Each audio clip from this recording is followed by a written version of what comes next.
रूपाली तुम सम्राट, तुम जिंदा हो? तुम यहाँ क्या कर रही हो? बस करो, गले लगने की जरूरत नहीं है। मुझे लगा था यहाँ पे सब कुछ ठीक होगा, लेकिन यहाँ पे देखने के बाद कुछ भी ठीक नहीं लग रहा मुझे। क्या हुआ सम्राट? तुम ऐसी बातें क्यों कर रहे हो?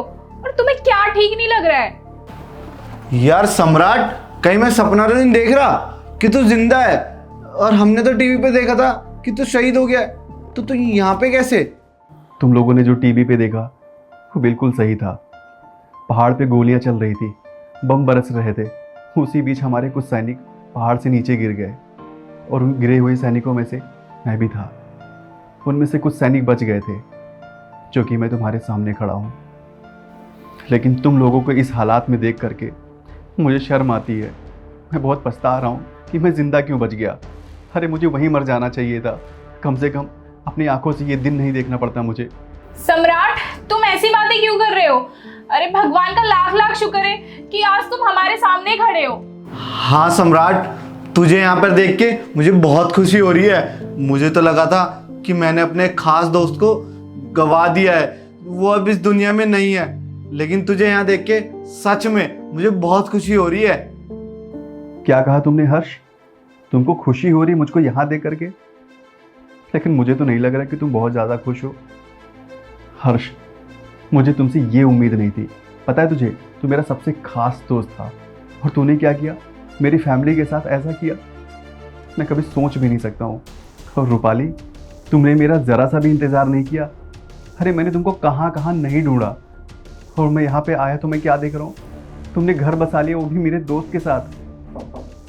और रूपांशी, तुमने क्या कहा था कि तुमको अगर कुछ हो भी जाएगा तो मैं विधवा बनकर पूरी जिंदगी गुजार दूंगी। और तुम्हें तो जरा सा भी बर्दाश्त नहीं हुआ। और इसको तो मुझे शर्म आती है अपना दोस्त बोलते हुए। किस मुंह से मैं इसको अपना दोस्त बोलूं? रूपांशी, मैंने तुमसे शादी किया था अपने घर वालों के खिलाफ जाकर के। मेरे मम्मी पापा मना कर रहे थे कि इस लड़की से शादी मत करो, मैं तुम्हारी शादी कराऊंगा। लेकिन आज मुझे एहसास हो रहा है कि मेरे मम्मी पापा सही कह रहे थे। मुझे तुमसे शादी नहीं करनी चाहिए थी। आज मैं उनसे नजरें भी नहीं मिला पाऊंगा। उस दिन में अगर उनकी बात मान लेता तो शायद मुझे ऐसा दिन नहीं देखना पड़ता। सम्राट, तुम इतना कुछ बोले जा रहे हो, कम से कम एक बार मेरी बात तो सुन लो। अरे क्या सुन लूं रूपांशी? सुनने से ज्यादा मैंने अपनी आंखों से देखा है। अब क्या रहेगा सुनने के लिए? मुझे नहीं पता था कि तुम इतनी गिरी हुई हरकत करोगी। बस करो सम्राट, इसके आगे मैं एक शब्द और नहीं सुन सकती हूँ। तुम्हें पता भी है हम दोनों का क्या रिश्ता है? हाँ मुझे पता है कि मेरे मरने की खबर सुनते ही तुमने शादी कर ली। सम्राट, मुझे नहीं पता था कि मेरे दोस्त की सोच इतनी गंदी है। वो अपनी बीवी के बारे में इतना गंदा सोच सकता है। अगर मुझे पता होता ना पहले कि तेरी सोच इतनी गंदी है तो मैं तुझसे कभी दोस्ती नहीं करता। सम्राट, तुम जानते भी हो, तुम्हारे शहीद होने के बाद मैं पूरी तरह से टूट गई थी। कोई सहारा देने वाला नहीं था। फिर इन भैया ने मेरे को सहारा दिया, वरना मैं तो पूरी तरह से अकेली पड़ गई थी। मेरा तुम्हारे सिवा इस दुनिया में कोई भी नहीं था।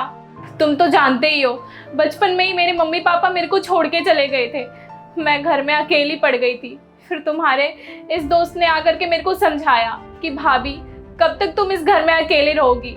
लेकिन मैंने जाने से मना कर दिया कि नहीं देवर जी, मैं आपके साथ नहीं जाऊंगी। अगर मैं आपके साथ गई तो समाज के लोग न जाने क्या क्या बोलेंगे कि पति के शहीद हो जाने के बाद दूसरी शादी कर ली, दूसरा घर बसा लिया।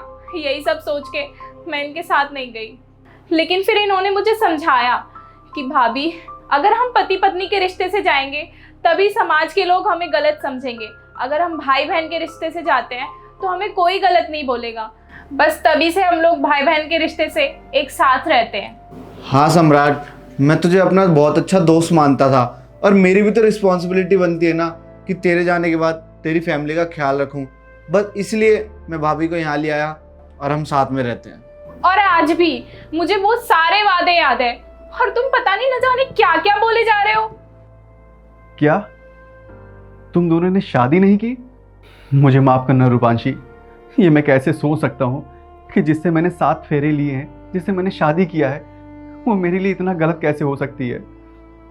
और मुझे माफ करना मेरे दोस्त, मैंने तुम्हारे बारे में इतना गलत सोचा। मुझे तो मैं तो बहुत भाग्यशाली हूँ कि मुझे तुम्हारे जैसा दोस्त मिला। कितना गलत सोच रहा था तुम दोनों के बारे में, मुझे माफ़ करना। तुझे पता है, तुम्हारे जैसे दोस्त नसीब वालों को मिलते हैं, जो दोस्त के ना रहने पर उसके परिवार का पूरा ख्याल रखे। तुमने वो किया, मुझे माफ़ कर देना भाई, मैंने तुम्हें गलत समझा। अरे कोई बात नहीं भाई, गलती तो इंसान से ही होती है, और तू तो मेरा सबसे अच्छा दोस्त है, मेरा भाई। अब खड़ा ही रहेगा क्या? चल बैठ, बैठ के बातें करते हैं। अरे बहन, जा कुछ बना के लिया खाने के लिए।